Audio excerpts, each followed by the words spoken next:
फारूक अब्दुल्ला के बयान पर कांग्रेस का रद्दअमल सामने आया। कांग्रेस ने कहा कि बातचीत से मसला हल होना चाहिए। उन्होंने कहा कि जो भी बंदूक की बोली बोलेगा उसका खात्मा जरूर होगा। मैं नहीं जानता वो फेवर करते, लेकिन बात यह है कि जो भी लोग हैं, जम्मू कश्मीर हिंदुस्तान का अटूट अंग था, है और रहेगा। और जो बंदूक की भाषा करेगा उसका जीवन ज्यादा देर सिक्योरिटी फोर्स, हमारे जवान ज्यादा देर नहीं रहने देते। इसलिए जिसको भी कोई मसला है, हमने कहा कि डायलॉग और बातचीत ही एक रास्ता है। जब तक वो इनोसेंट को, इस तरह की इनोसेंट किलिंग्स को हम किसी चीज के साथ जोड़ नहीं सकते और जोड़ना भी नहीं चाहिए।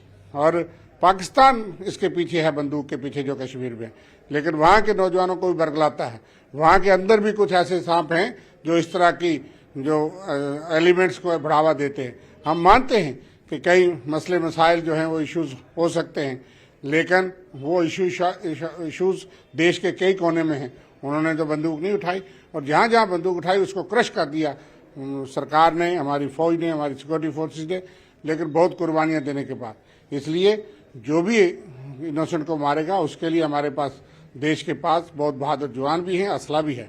लेकिन ये जरूर है कि बातचीत होनी चाहिए, और ये भी जरूर है कि जो लोग बातचीत करना चाहते हैं उनके साथ करनी चाहिए। दमन की और इस तरह की नीति ही काम नहीं आती, क्योंकि क्यों हुआ कि पिछले 2 साल में ही इस तरह की टारगेटेड किलिंग जो है वो बढ़ गई और शुरू हो गई। जो लोग बातचीत करना चाहते हैं, हम ये समझते हैं कि उनको संदेश दे रहा हूं जो बंदूक उठा करके खड़े हैं कि आप बंदूक से मसला हल नहीं कर सकते।